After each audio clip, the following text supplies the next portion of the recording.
Assalamualaikum warahmatullahi wabarakatuh. Innal hamdalillah nahmaduhu wa nasta'inuhu wa nastaghfiruh wa na'udzu billahi min shururi anfusina wa sayyiati a'malina man yahdihillahu fala mudilla lahu wa man yudlil fala hadiyalah. Asyhadu an la ilaha illallah wahdahu la syarika lah wa asyhadu anna Muhammadan abduhu wa rasuluh salawatullahi wa salamuhu ala rasulillah sayyidil anbiya'i wal mursalin nabiyina Muhammadin sallallahu alaihi wasallam wa ala alihi wa ashabihi wa man tabi'ahum bi ihsanin ila yaumiddin. Amma ba'd. Ma'asyiral muslimin wal muslimat wal ikhwan wal akhwat jami'an rahimani Allah wa iyyakum. Walhamdulillah wa nashkurullah. Segala puji hanya milik Allah dan kita bersyukur kepadanya atas segala nikmat yang telah dilimpahkan kepada kita semua. Alhamdulillah, pada kesempatan pagi hari ini di 24 Zulhijjah 1443 Hijriah atau bertepatan juga di tanggal 24 Yaumul Ahad 24 Juli 2022. Insyaallah ini merupakan pertemuan pertama dari dua pertemuan yang dijadwalkan di Masjid At-Tin ini untuk melaksanakan kajian ringkas tuntas mengurus jenazah, di mana di dua pertemuan 2 hari yang dijadwalkan, hari Ahad ini dan Ahad pekan depan insyaallah. Dan mudah-mudahan Allah Subhanahu wa taala memberikan kepada kita semua ilmu yang bermanfaat dan bisa memanfaatkan pula waktu yang telah dijadwalkan sehingga bisa kita maksimalkan mendapatkan faidah serta ilmu dari tata cara mengurus jenazah ini. Dan untuk hari ini insyaallah mudah-mudahan kita bisa menyelesaikan 2 item ataupun 2 poin utama dari mengurus jenazah dari 4 poin penting dalam mengurus jenazah yang akan kita sampaikan dan yang akan menjadi inti pembahasan di buku yang telah kami susun.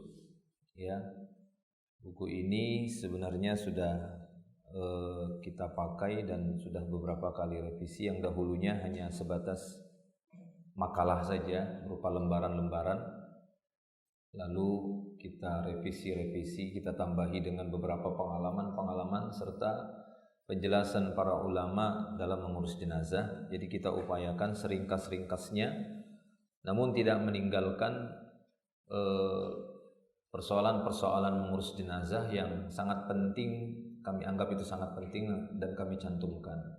Walaupun namanya ringkasan, di sana sini masih ada saja kekurangan dikarenakan problematika yang dihadapi oleh umat ini khususnya di akhir zaman itu memang sangat banyak, sehingga mengakibatkan buku itu harus ditulis lebih banyak.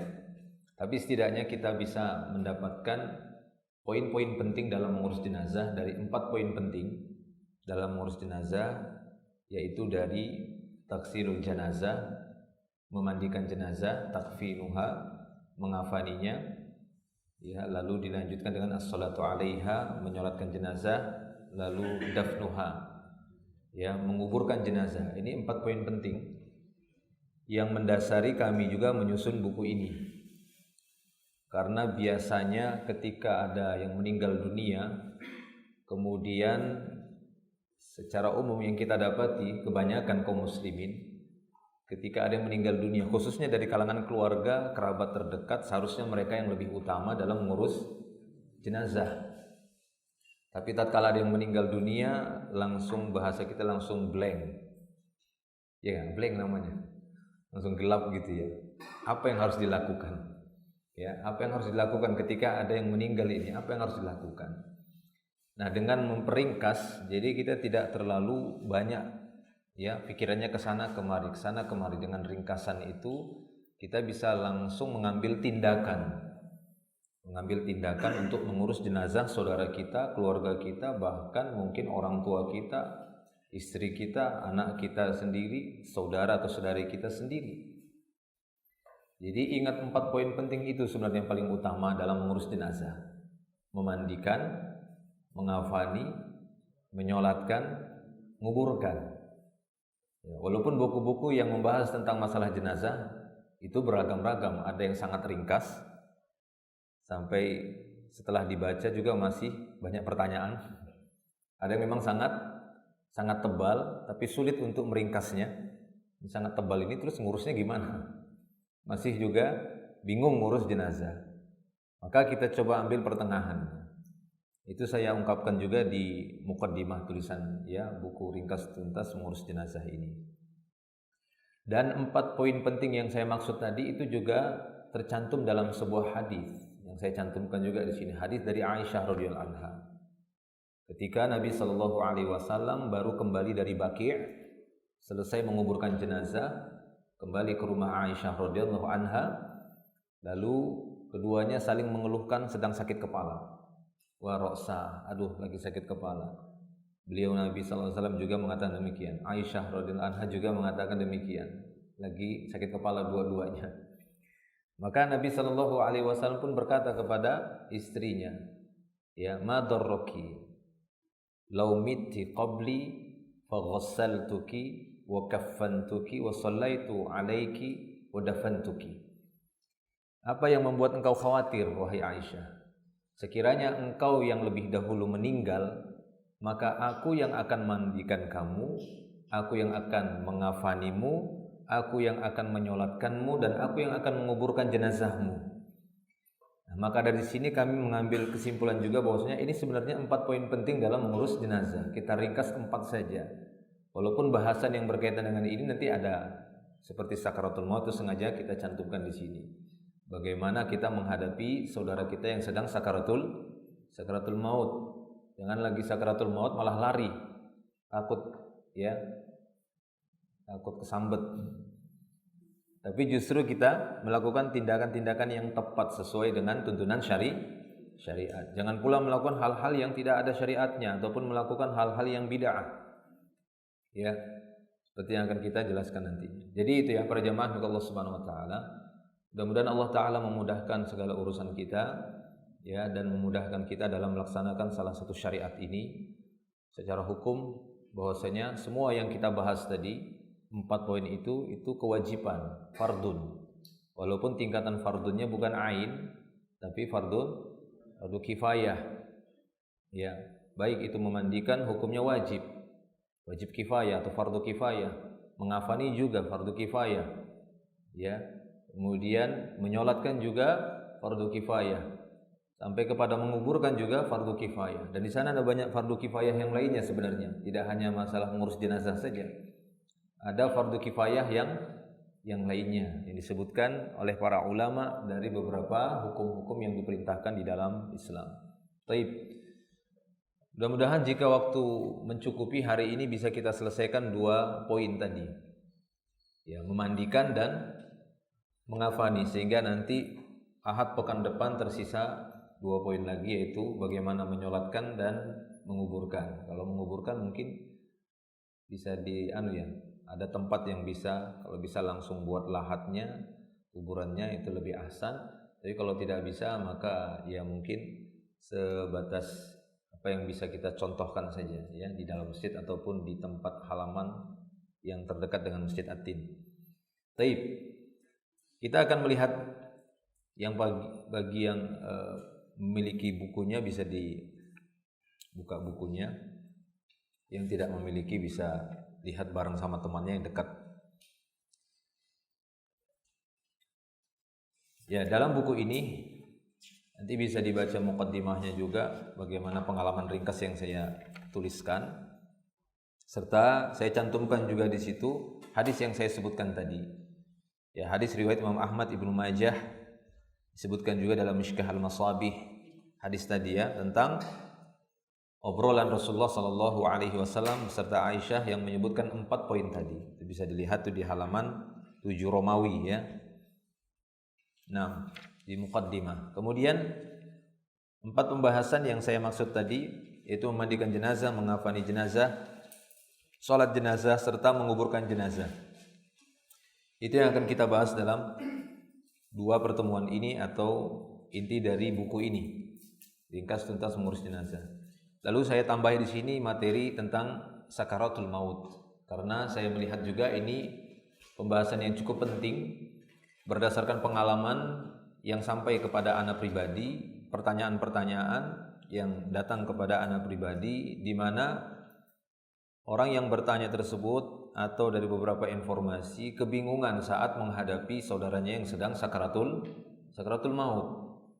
Ya, sehingga mereka melakukan hal-hal yang mungkin yang nggak pantas dilakukan, ataupun mereka melakukan sesuatu yang memang kebiasaan yang udah mereka rekam, maksudnya yang sudah mereka hafal dari kecil, dari kebiasaan manusia Indonesia lah, kan memang banyak budayanya, sampai kadang dikait-kaitkan juga dengan perkara syariat dalam agama yang itu tidak ada syariatnya ya, sehingga kadang disembur-sembur dan gitu ya. Ada yang di ruqyah. Nah, ada yang di ruqyah seperti kejadian sebelumnya ketika ada yang kebingungan melihat istrinya. Ya, kemudian saya tanya, "Gimana keadaannya?" Keadaannya itu sudah saya anggap itu udah mau sakaratul maut, saya bilang. "Oh, bukan di ruqyah." "Jangan, bukan di ruqyah. Kalau sudah ada tanda sakaratul maut itu ditalkin." Beda ya, ditalkin. Jadi bukan di ruqyah lagi.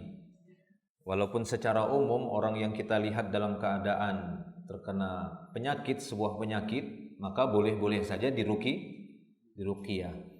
Walaupun di dalam ayat di sana disinggung masalah ruqyah ini bagi orang yang sedang mengalami sakaratul maut. Ya, sedang mengalami sakaratul maut, seperti firman Allah Subhanahu wa taala, "Kalla idza balaghatit taraqi." Ya, sekali-kali tidak apabila ruh itu sudah sampai di taraqi. Sudah sampai di kerongkongan ini, yugharghir. Ya. Wakila, dan dikatakan kepada orang yang nyawanya udah sampai di kerongkongan, berarti ini sakarat al-maut. Sakarat al-maut. Ya. Qila, wakila, dan dikatakan kepadanya, man raqin. Raqin itu adalah isim fa'il dari raqa, yarki. Ruqyah, raqin, dia masuk kepada isim manqus. Kalau dalam bahasa Arab ya, belajar tasrif itu namanya ya isim manqus. Ar-raqi, raqin, da'in, itu ya qadin. Raqin. Raqin itu ar-raqi, maksudnya meruqyah, ngobatin. Wakila, maka dikatakan orang yang sudah sakaratul maut tadi, man raqin, siapa yang bisa ngeruqyah kamu? Ya, dikatakan kepada orang yang sedang sakaratul maut, siapa yang bisa mengobatimu? Untuk menunjukkan sakaratul maut merupakan tingkat penyakit yang paling sakit. Sakit sekali. Ya, sehingga dikatakan kepadanya, siapa yang bisa ngobatin kalau udah sakitnya seperti ini? Wakila man raqin, kan gitu. Kila man raq. Wa dhanna annahu al-firaq. Dhann di sini bermakna yakin. Bukan dhann menduga-duga lagi, tapi dia udah yakin ini bahwasanya dia akan firaq, dia akan berpisah dari kehidupan dunia. Jadi orang yang sakratul maut itu dia sudah punya keyakinan yang tinggi, ini saya mau lepas dari dunia. Ini mau pindah sudah. Ya, dan itu keadaan yang sangat menyakitkan, sakit sekali. Ya, itu sangat sakit sekali sampai Allah mengatakan wakila man raq, dikatakan yang sudah balaghat at-taraqi tadi, yang sudah sampai di sini, dikatakan kepadanya, siapa yang bisa menyembuhkanmu lagi? Siapa yang bisa ngobatin kalau udah sakitnya seperti ini? Enggak ada yang bisa. Ya, tidak ada yang bisa. Maka dia pun yakin bahwasanya itu detik-detik dia akan pisah. Ruh itu akan pisah dan kita semua akan mengalami itu. Ya, kita semua akan mengalami seperti itu. Taib. Jadi itu sakaratul maut. Makanya dikatakan dia sakarat. Kata sakarat ini kan mabuk, sakar, ya, sukaro, ya, muskir, itu pecahan kalimatnya. Ya, ma askara, apa saja yang memabukkan, maka itu khamar.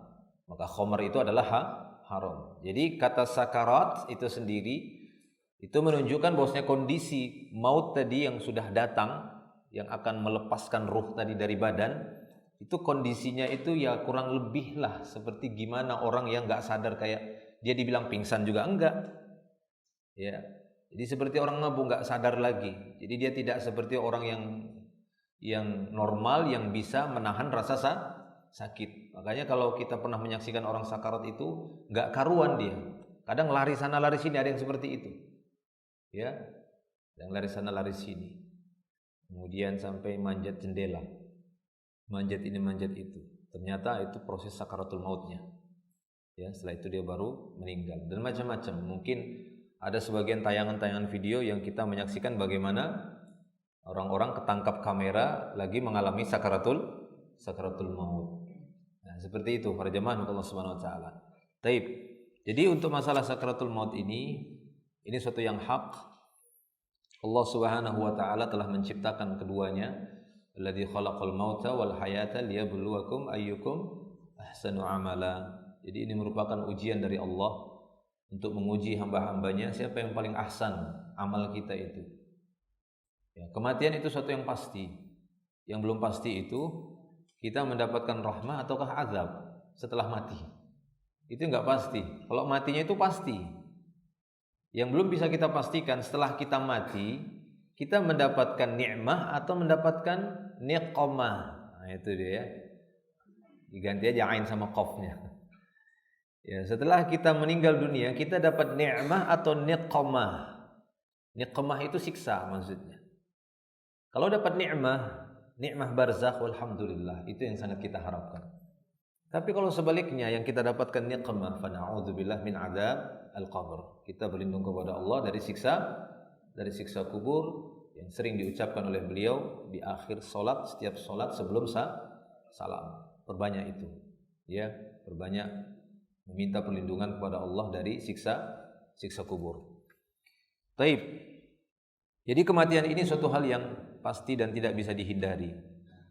Dan ada detik-detik di mana ruh itu akan tercabut sehingga mata pun terbelalak, ya, kaki bertautan, wal taffatis saq bisaq, ya, iltafat. Jadi sampai bertautan betis dengan betis itu sampai kejangnya itu bertautan begini untuk lepasnya itu, ya, lepasnya ruh itu. Sampai seperti itu Allah Ta'ala gambarkan. Ya, wal taffatis saqu bisaq. Ya, kemudian kadang dahi berkeringat, ya, seperti orang yang kelelahan, nah, seperti itu. Dan ya, urat menegang, semuanya badan mengejang, dan bermacam-macam kondisi manusia ketika mengalami sakaratul maut.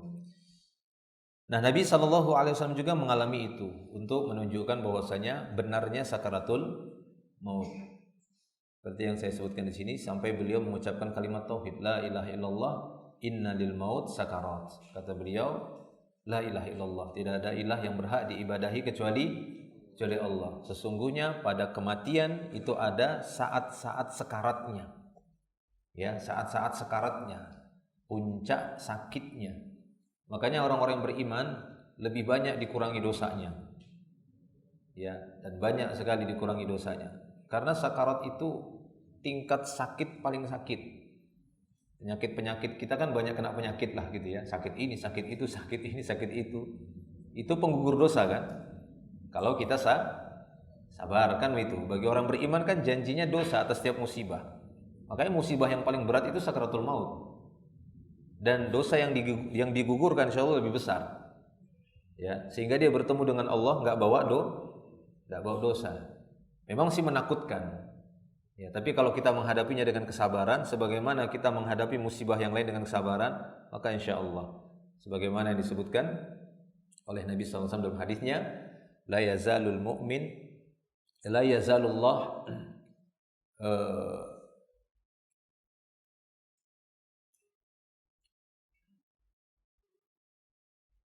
la yazalul bala bil mu'min wal mu'minah, ya kama qala sallallahu alaihi wasallam. Senantiasa musibah itu menimpa mukmin dan mukminah, ya, fi nafsihi, pada jiwanya, wa malihi, pada hartanya, ya, wa ahlihi, pada keluarganya, hatta yalqallah wa ma alaihi khati'ah, sampai dia nanti bertemu dengan Allah, dia tidak membawa dosa. Ya, itu yang Allah Ta'ala inginkan bagi orang mukmin dan mukminah. Nah, kemudian kita akan melihat di sini beberapa tindakan yang bisa dilakukan oleh seorang ketika menghadapi sakratul maut, ya, sampai datang kematiannya. Jadi ada beberapa hal yang kita sebutkan. Dan poin yang pertama yaitu mentalkinkan. Mentalkinkannya yaitu menuntun lisannya agar mengucapkan kalimat tauhid la ilaha illallah. Jadi sunnah Rasulullah sallallahu alaihi wasallam itu yang paling afdal. Apa yang dianjurkan oleh beliau sallallahu alaihi wasallam, maka itu yang lebih utama. Ya, Nabi sallallahu alaihi wasallam menyebutkan dalam hadisnya, laqinu mautakum la ilaha illallah. Talqinkan, ya, mautakum, ya, ini orang-orang yang sedang menanti ajal, talqinkan dengan la ilaha illallah. Jadi mentalkinkan yaitu menuntun lisannya agar mengucapkan kalimat tauhid la ilaha illallah dengan membisikkan kalimat tersebut di telinganya. Karena biasanya orang yang sudah mendekati sakratul maut, badan yang begitu sudah sakit, namanya ditarik gitu ya. Ya, sakit sekali, roh itu dipisahkan dari badan. Itu sangatlah sakit. Itu puncaknya sakit. Ya, itu puncaknya sakit. Kalau ada orang yang operasi, mungkin amputasi dan semisalnya tanpa bius, itu kan sakit gitu ya. Sakaratnya lebih sakit lagi. Kenapa? Karena itulah inti bergeraknya badan, kan begitu. Ruh dicabut, berhenti semuanya. Ya, berhenti semuanya. Kalau tadi masih dipotong, operasi, amputasi itu, dan dia belum mendekati ajal, itu memang sakit juga. Tapi tidak sesakit yang dirasakan orang yang sakratul maut. Ya, maka kita meminta kepada Allah agar diringankan sakratul mautnya kita. Nah, jadi kita bisikkan kalimat la ilaha illallah itu di telinganya dengan harapan agar akhir dari kehidupannya dengan mengucap kalimat tauhid, karena di sana ada keutamaan. Man kana akhiru kalamihi la ilaha illallah dakhalal jannah. Itu harapan kita. Ya, itu harapan kita kepada orang yang mengucapkan la ilaha illallah di akhir kehidupannya. Maka beliau memotivasi, talkinkan supaya akhir dari ucapan orang itu la ilaha illallah, sehingga dia mendapatkan jaminan surga. Walaupun kita nggak bisa pastikan orang itu di surga, ya, karena banyak sebab-sebab yang memasukkan seorang ke surga, tapi kita nggak tahu rahasia setiap manusia. Di sisi lain kita dapati Nabi juga menceritakan bagaimana secara zahir amalan yang dia kerjakan itu adalah amalan ahli surga. Tapi ternyata di sisi Allah, di takdirnya, di lauh mahfud, di ketetapan Allah, ternyata dia ahli neraka. Nah, ini kan ikhtiar kita saja, usaha kita saja dan harapan kita. Maka kita katakan harapan kita agar dia bisa mengucapkan la ilaha illallah, dengan harapan kita dengan ucapan la ilaha illallah dia bisa masuk surga, ya, dapat jaminan surga itu. Apabila ia telah mengucapkan kalimat tauhid, maka biarkan saudara kita sampai menemui ajalnya. Jadi kalau udah mengucap la ilaha illallah, dia dalam keadaan sudah begitu ya, napas sudah bisa begitu, kemudian kita bisikkan la ilaha illallah, lalu dia bisa mengucapkannya walaupun dengan gerakan bibir, gitu ya, maka sudah biarkan. Jangan diajak ngobrol lagi. Usahamu yang ini gimana? Wah, kacau lagi nanti dia kan. Kalau karena orang yang sudah meninggal itu kacau pikirannya, ya, terutama orang yang terlalu banyak urusan dunianya di kepalanya, itu biasanya gangguannya itu berat. Tapi bagi orang-orang yang Allah Ta'ala mudahkan, ringankan, yang dia mampu melepaskan urusan dunianya saat menghadapi kematian, itu lebih tenang, ya, itu terlihat lebih tenang, sehingga dia pun tidak merisaukan karena dia yakin bahwasanya Allah Subhanahu Wa Ta'ala akan mengurus, ya, harta dan keluarga yang dia tinggalkan. Itulah seorang mukmin. Seorang mukmin itu pasti ya yakin Ketika kita meninggal, kita harus yakin bahwasanya Allah Ta'ala akan mengurus anak-anak kita, ya, harta yang kita tinggalkan. Orang yang memang terlalu hatinya itu sangat bergantung dengan dunia, keresahan dan kegelisahannya itu tinggi, apalagi saat menghadapi sakaratul maut, ya, kegelisahannya itu sangat tinggi. Nah, jadi ketika dia sudah menemui ajalnya, udah dibiarkan. Tapi apabila dia belum juga mengucapkan kalimat tauhid, maka tuntunlah dan bimbinglah terus sampai ia mengucapkannya. Sebagaimana yang dilakukan oleh beliau kepada pamannya. Ya, kepada pamannya Abu Thalib. Ini saya sertakan juga. Beliau SAW ketika mentalkinkan pamannya Abu Thalib, mengajari, menuntun. Talkin itu artinya menuntun. Ya, itu ya, dituntun. Seperti mengajari Al-Quran anak-anak yang belum bisa baca, ya kan?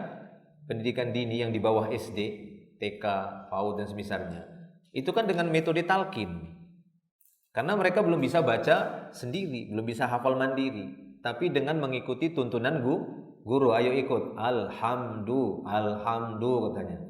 Lillahi gitu ya. Dipanjangkan A-nya misalnya gitu. Lillahi, alhamdulillahi, alhamdulillahi. Nah kan itu. Nah orang yang sakaratul maut itu lebih lagi dari anak-anak, lebih bawah lagi.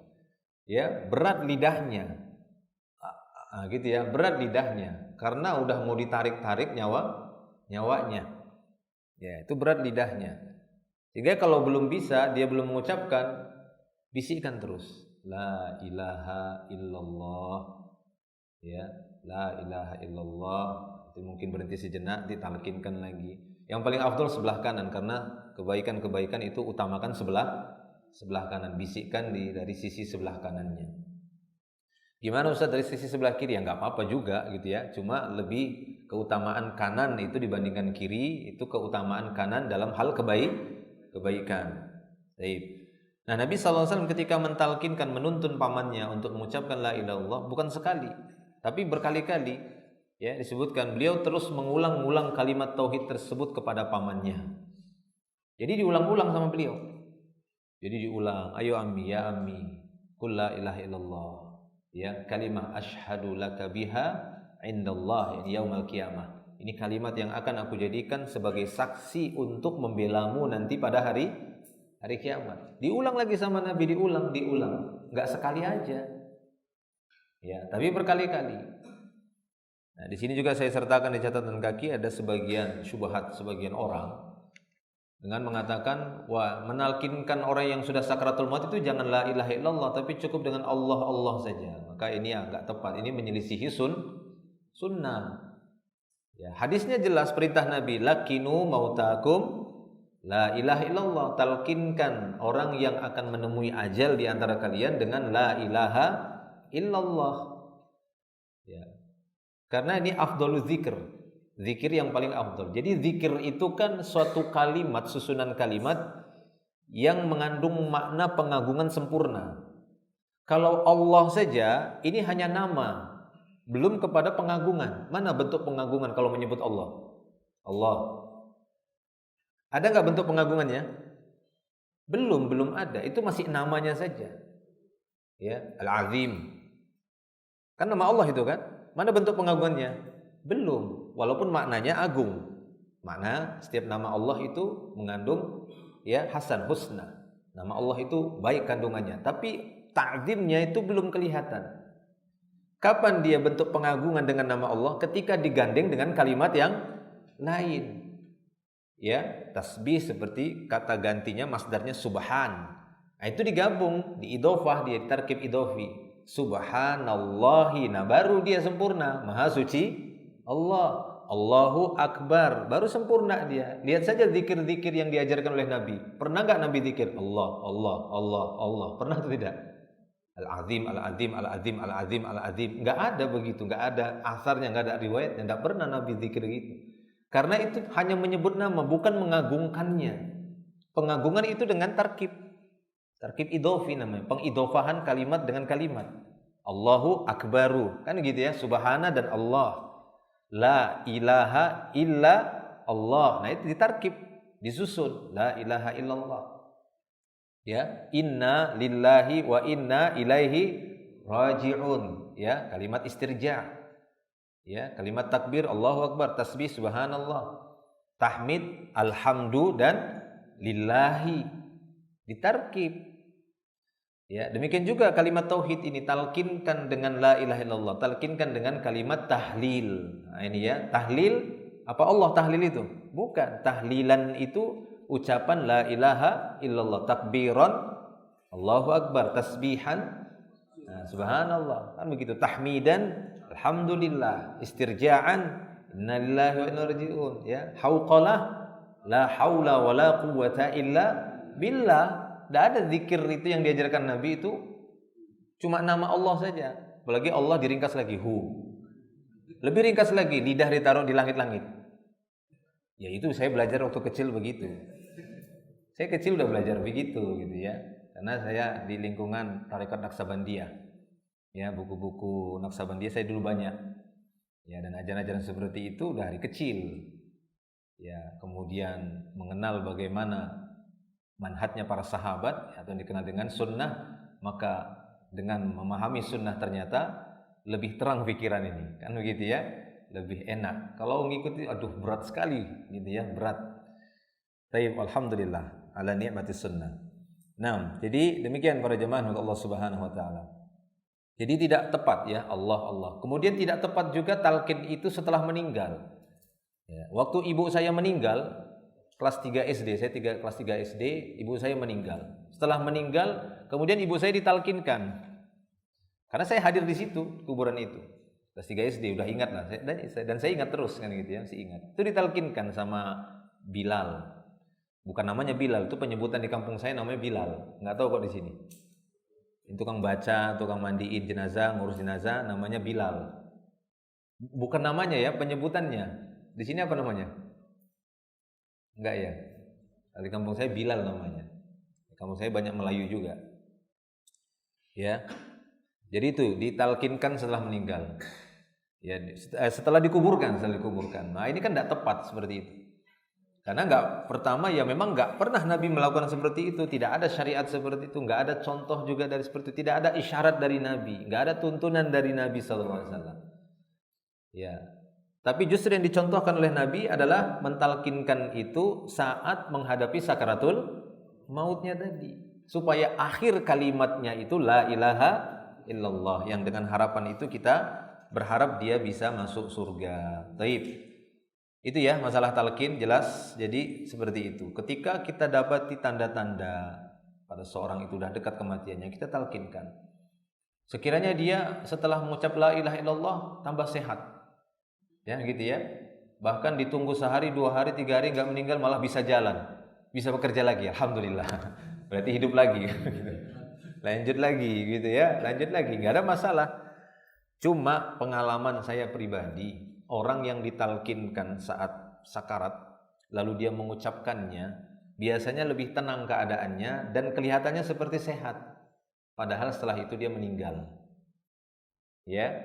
Dan itu saya alami saat bapak saya sendiri waktu pas di rumah sakit Kanujoso. Talkinkan, ya bergerak-gerak bibirnya. Ya saya anggap itu dia sudah mengucap, ya. Lama, mungkin berjam-jam, kelihatan dia sehat. Dia tanya-tanya kita lagi, Mas. Ya, kemudian azan Jumat waktu itu, saya sholat Jumat di bawah ada rumah sakit dia. Ternyata setelah salam imam ditelepon, bapak meninggal katanya. Ya sudah. Ya, jadi seperti itu. Biasanya seperti itu. Dan ini pengalaman orang yang pernah telepon saya juga. Saya tuntun. Itu ditalkinkan saja. Itu saat iya ditalkinkan. Padahal dia sudah sakit berat. Ya. Lalu dia telepon lagi, Ustaz, ini kok kelihatan sehat, tapi udah ngucap. Kayaknya tadi dia ngucap, udah bergerak, dia berbisik apa yang kita bisikkan. Udah biarkan dia tenang. Ya, kalau dia pun nanti bicara, udah jawab seadanya saja. Ya sudah, dibiarkan seperti itu. Tidak berapa jam dia telepon lagi, Ustaz, meninggal.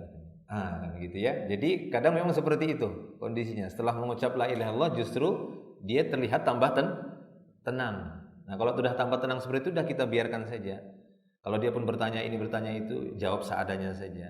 Maksudnya tadi tidak usah diajak obrol panjang ini gitu ya, masalah-masalah dunia nanti galau lagi. Ya begitulah. Taib.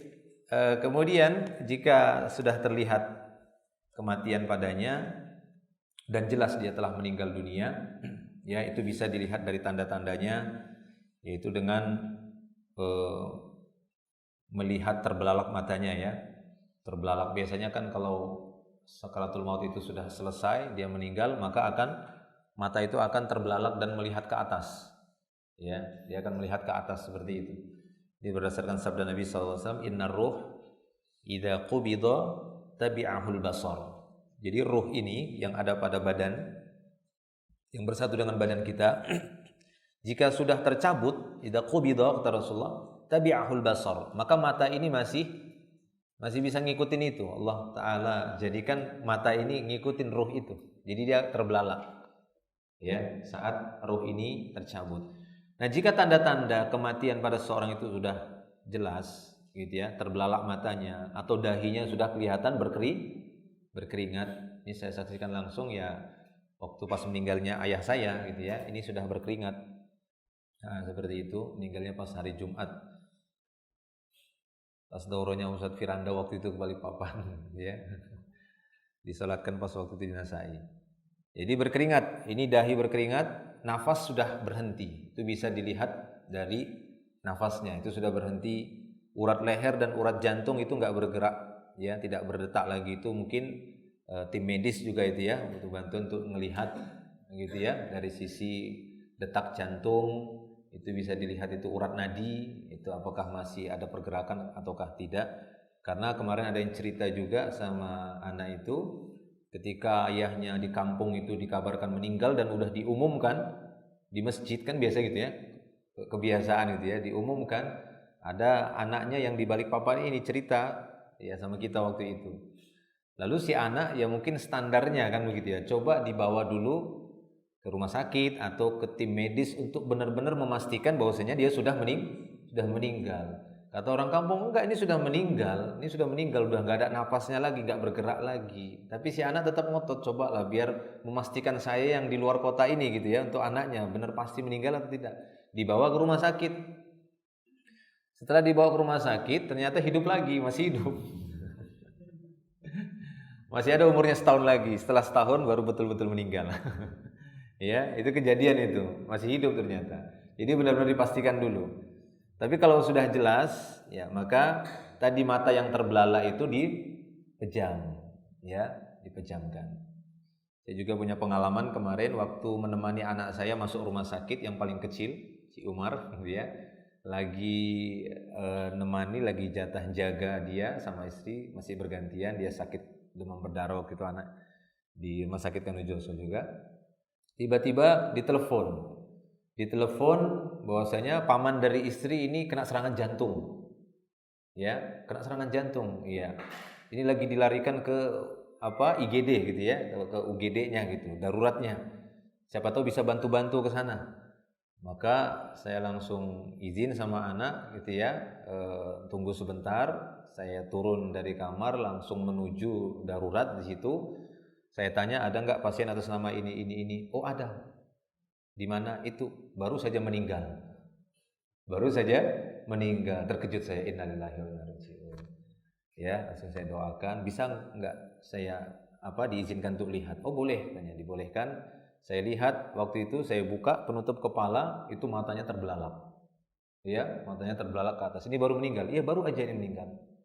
Nah, lalu saya pejamkan, ya, bisa pejam dia. Nah seperti itu, ya. Jadi bisa kita saksikan orang yang baru meninggal itu matanya terbelalak. Dia masih sempat melihat ruhnya itu dicabut.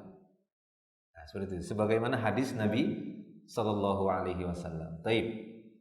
Kemudian yang C, setelah kita pejamkan matanya, kita tutup tubuh jenazah tadi dengan kain panjang yang menutup seluruh tubuhnya. Dan ini juga diceritakan oleh Aisyah radhiyallahu anha, dia menceritakan sujjiya Rasulullah sallallahu alaihi wasallam hina mata bi thawbin hibarah. Bahwa Rasulullah sallallahu alaihi wasallam, itu hadisnya saya cantumkan di catatan kaki ya. Rasulullah sallallahu alaihi wasallam ketika beliau wafat, beliau diselimuti dengan kain hibarah, ya, bi thawbin hibarah. Kain hibarah ini kain buatan Yaman yang kain katun yang bercorak buatan Yaman. Jadi seperti itu ya, Nabi SAW ketika wafat ditutupi seluruh tubuhnya dengan kain yang bisa menutup dari kepala sampai kaki. Nah, jadi ditutupin seluruh tubuhnya ketika dia sudah benar-benar meninggal dunia. Kemudian D. Menutup mulut jenazah jika terbuka menganga. Saat kita dapati dia meninggal, sudah kita tutup matanya tadi, tidak terbelak lagi. Kebiasaannya kita dapati jenazah itu mulutnya menganga karena ototnya kan tidak kuat lagi nih ya.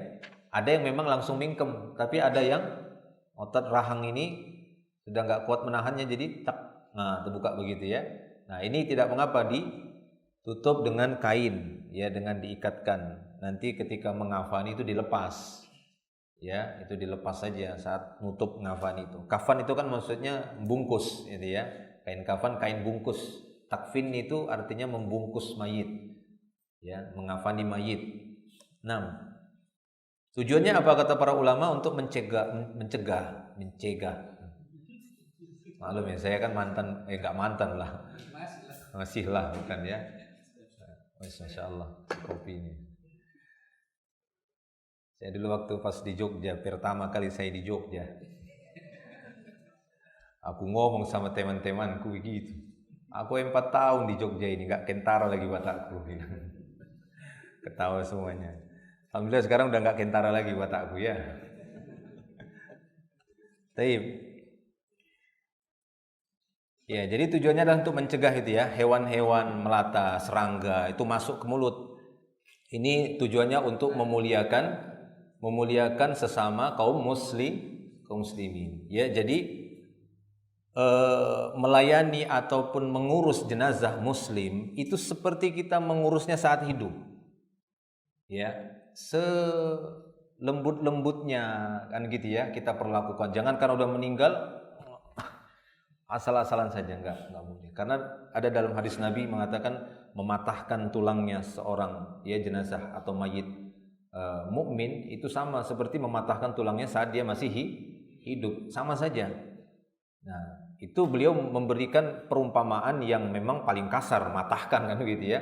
Berarti yang semisal itu atau di bawah itu juga berlaku. Ya, berlaku saat mandikan itu dengan lemah lembut lah begitu ya. Seperti kita memandikannya waktu hidup. Pasti kalau kita dia kan akan kesakitan dan marah kan begitu ya. Anda gimana? Pernah nggak dimandikan? Nggak pernah. Ya. Jadi kita juga kan pengen diperlakukan saat kita hidup. Apakah kita pengen diperlakukan dengan kasar atau lembut?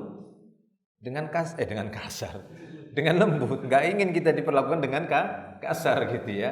Kita nggak mau gitu.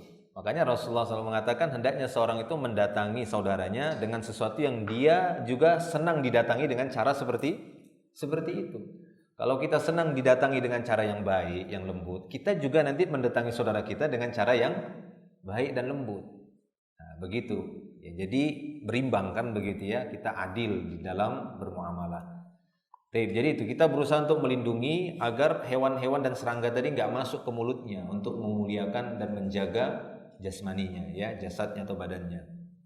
Kemudian yang E, menempatkan jenazah di atas tempat tidur atau di lantai dengan beralas kasur, tikar atau ambal dan menghadapkannya ke arah kiblat atau ke arah yang lainnya. Nah, hal ini bukanlah perkara yang qat'i ya, tapi ada khilaf. Artinya ini tapi di kalangan kaum muslimin saya dapati ini terlalu dipermasalahkan.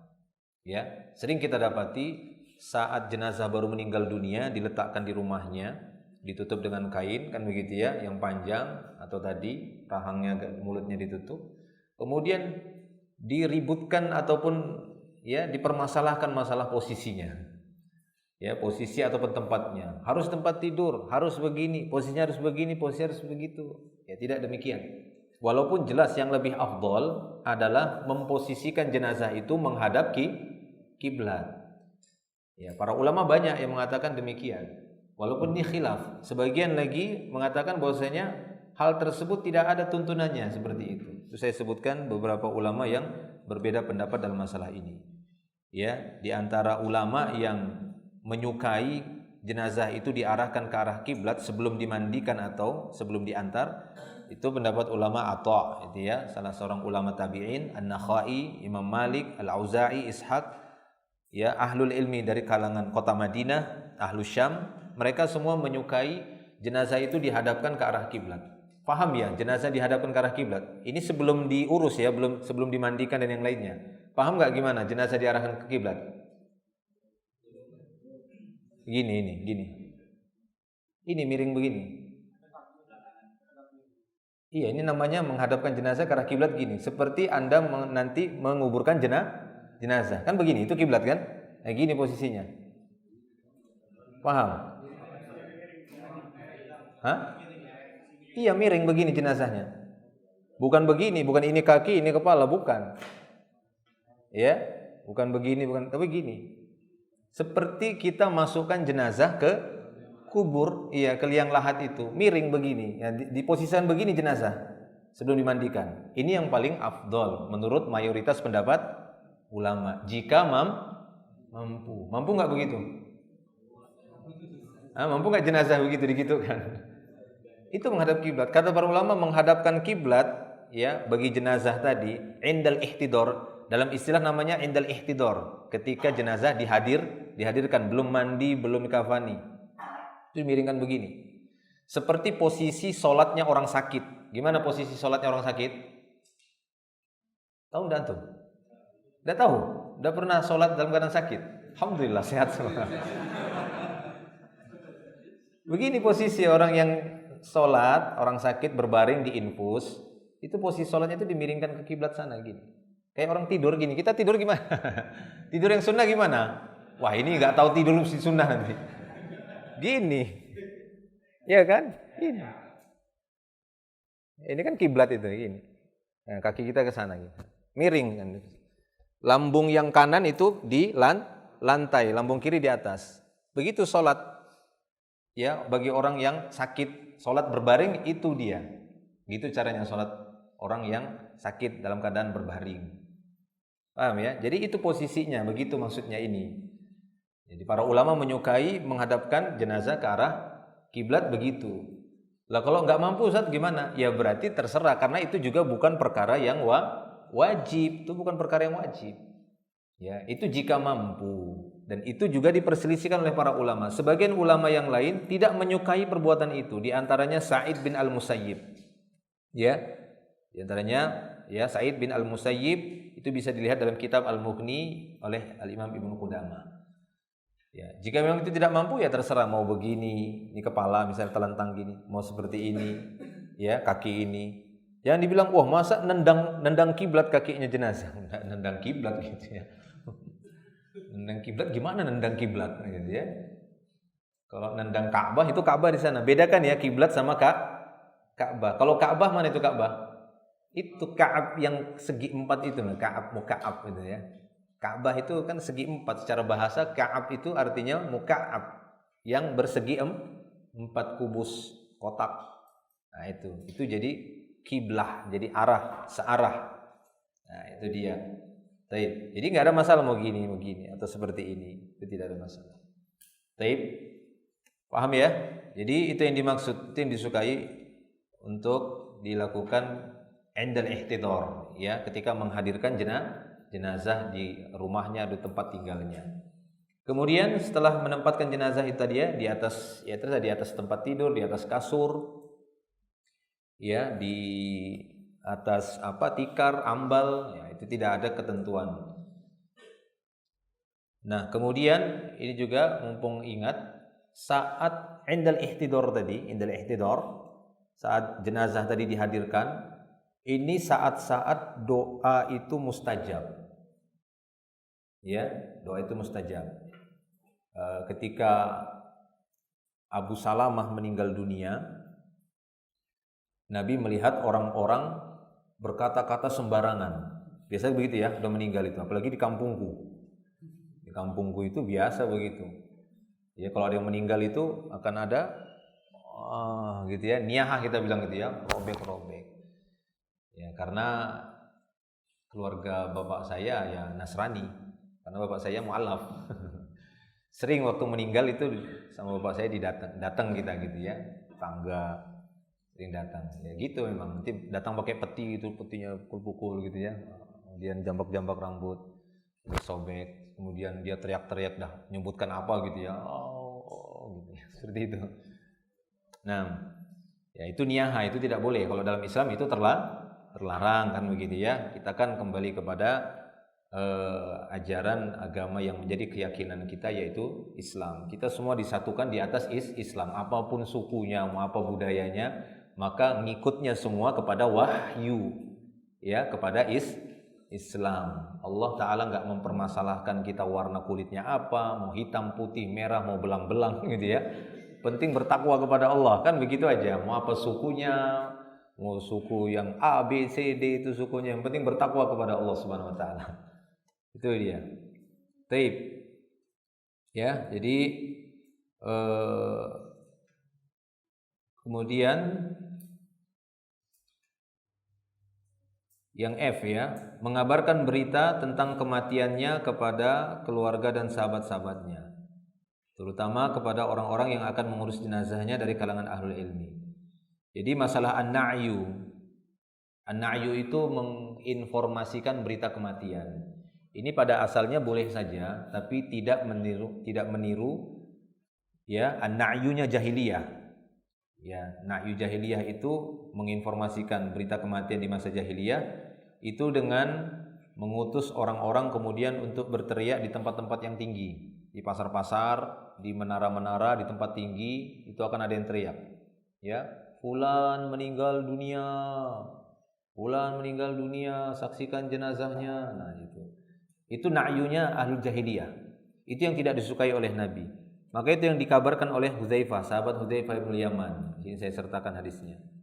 Dia mengatakan, jika aku mati maka jangan kalian sebarkan berita kematianku. Ya, wa idza mittu fala tu'dhinu bi. Inni akhafu ayyakuna na'yan. Karena aku khawatir itu termasuk perbuatan na'yu. Fa inni sami'tu Rasulullah sallallahu alaihi wasallam yanha 'anil na'yi. Karena aku telah mendengar Rasulullah SAW melarang perbuatan an-na'yu. Padahal beliau pernah melakukan an-na'yu, menginformasikan berita kematian. Pernah enggak? Pernah, ketika meninggalnya Raja Najasyi. Ketika Raja Najasyi sampai infonya kepada beliau ngabarkan Raja Najasyi meninggal. Ya, lalu beliau panggil sahabat-sahabatnya untuk menyusun saf. Ya, lalu beliau melakukan sholat jarak jauh, sholat online. Ya, sholat jarak jauh itu yang kita sebut dengan istilah syar'i sholat ghaib. Kenapa ghaib? Ghaib itu kan hilang, absen kan begitu ya? Karena jenazahnya nggak ada di depan, jauh sana di Habasyah, ya, di Habasyah, Ethiopia. Ya, jauh sekali. Harus melewatin Mekah. Kalau segaris itu kan dia kan Madinah, Mekah, Habasyah. Nah gitu ya. Madinah ini kan di kota Madinah, Mekah ya arah selatan. Di Madinah itu Mekahnya itu selatannya. Ya, kiblatnya Madinah itu ke arah selatan. Beda kalau kita ke arah barat. Ya, jadi Habasyah itu selatannya juga, selatannya Madinah. Tapi lebih jauh kan begitu. Awal-awal hijrahnya kaum muslimin dia dari Mekah kan ke Habasyah. Madinah ini lawannya kan gitu ya. Ini Mekah, sana Habasyah, sini Madinah. Nah begitu dia. Taib. Jadi Nabi SAW pernah na'yu. Maka dari itu kita ambil tengah. Maksudnya ambil tengah di sini, jangan sampai na'yu kita menyerupai jahiliyah. Tapi na'yu sesuai dengan kebutuhan saja. Sesuai kebutuhan itu bagaimana? Ya pastilah namanya orang meninggal itu pasti akan diinfo. Ya pasti akan diinfo. Tapi jangan berlebihan. Sehingga harus diumumkan di menara-menara masjid. Tidak perlu. Ya pasti tahu lah orang kampung situ kalau ada yang meninggal. Tahu nggak? Pasti tahu itu. Tinggal datangi aja lewat orang si fulan meninggal. Fulan meninggal. Langsung nanti ke sana kabar lagi, kabarin. Udah sampai itu semuanya. Lagi ada media sekarang, ada grup kan gitu ya. Grup RT, WA gitu ya. Si fulan meninggal. Oh selesai sudah. Ya kan? Selesai sudah. Tidak perlu lagi harus pakai pengeras-pengeras suara. Sebagian ahli ilmu juga tidak menyukai menyebarkan berita kematian itu di koran-koran gitu ya, di berita-berita media. Itu sebagian mereka tidak menyukai karena khawatir tadi terjatuh dengan na'yu. Ya, tapi yang paling jelasnya itu adalah yaitu tadi ya, dengan mengutus orang-orang, kemudian dia naik ke menara-menara tinggi, lalu berjalan di pasar-pasar sambil mengatakan si fulan meninggal, saksikan jenazahnya, si fulan meninggal. Nah, sengaja mengumumkan seperti itu, ini bisa masuk ke sana. Memang sih dia terlihat seperti bedanya tipis kan begitu ya, seperti bedanya tipis. Taib. Nah, di sini juga saya sertakan perkataannya ya, perkataan Imam At-Tirmidzi. Kata Imam At-Tirmidzi, sebagian ulama membenci an-na'yu. Ya, qad kariha ba'du ahli ilmi an-na'ya wa an-na'yu indahum ayyunada fin nasi anna fulan mat liyashhadu janazatahu. Kata Imam At-Tirmidzi bahwasanya sebagian ahli ilmi membenci perbuatan na'yu. Di sisi mereka, perbuatan na'yu itu adalah dengan menyerukan ke tengah-tengah manusia, fulan mat, kan gitu ya. Si fulan meninggal, liyashhadu janazatahu, saksikan jenazahnya. Nah, itu dia. Ada yang seperti itu. Tapi kalau cuma berita-berita biasa ketemu, sebulan meninggal, gitu ya, telepon temannya, telepon ustadznya, kan begitu ya, telepon pengurus jenazah yang bisa bantu-bantu, yaitu bukan na'yu yang terlarang, tapi justru itu na'yu yang dibolehkan. Ya, bahkan di masjid sekalipun, Imam Malik di sini saya ceritakan, aku pernah bertanya, kata Ibnu Qasim, aku pernah bertanya kepada Imam Malik tentang jenazah yang diberitakan kematiannya di masjid dengan teriakan keras.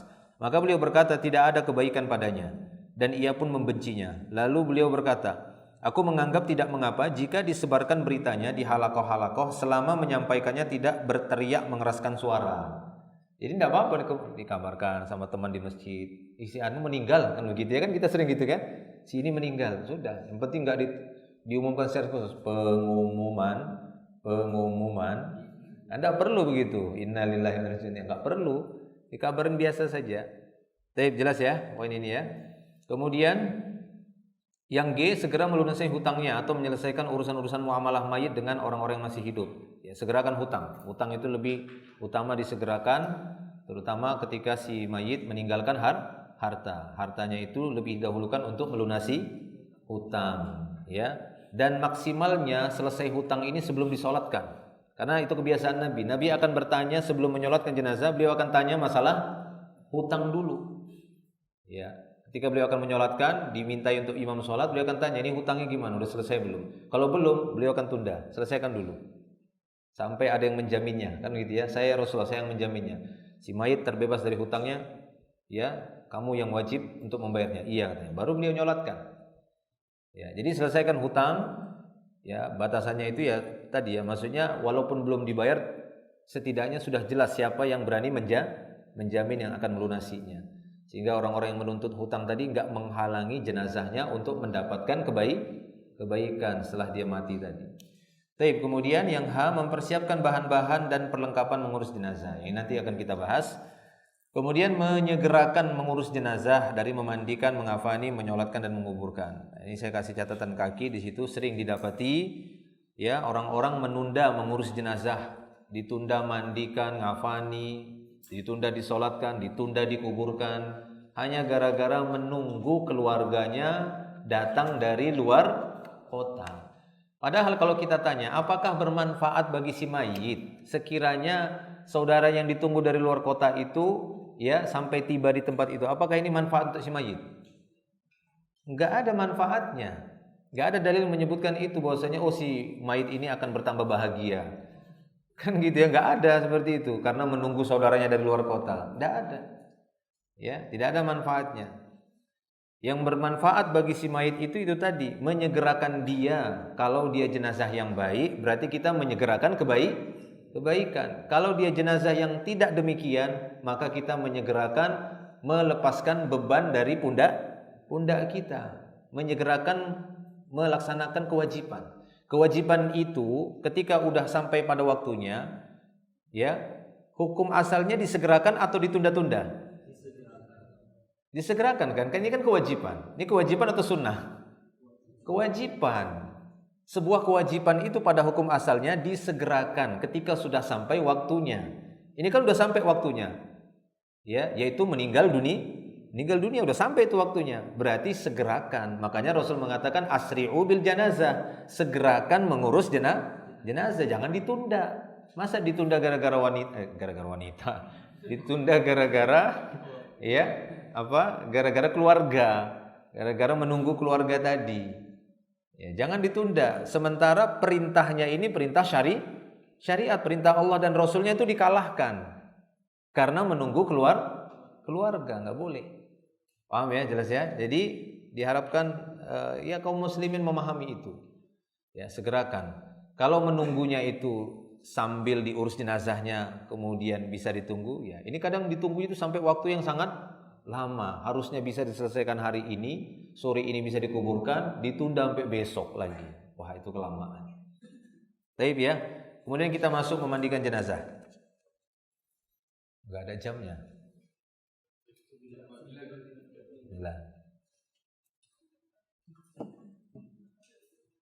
Ini saya bingung ini, pilih mana? Putih atau hitam? Yang kanan dulu berarti.